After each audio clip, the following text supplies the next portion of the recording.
Hi friends, I'm Curious Cub, and today we're going to learn about something magical and colorful. Can you guess what it is? That's right, a rainbow. But what is a rainbow and where does it come from? Let's find out together. Have you ever seen a rainbow in the sky after it rains and the sun comes out? Rainbows only appear when there is sunlight and raindrops in the sky at the same time. When sunlight passes through raindrops, something cool happens. The light bends, splits, and spreads out into 7 colors. This is called refraction. Colors appear on screen in order: red, orange, yellow, green, blue, indigo, and violet. You can remember them as ROYGBIV. Each raindrop acts like a tiny glass prism, breaking the white light into colors. And when millions of raindrops do this at the same time, ta-da! You see a beautiful rainbow in the sky.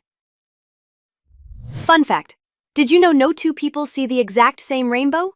That's because everyone sees it from a slightly different angle. Rainbows are one of nature's coolest wonders, and now you know the science behind them. Remember, stay curious and keep asking why.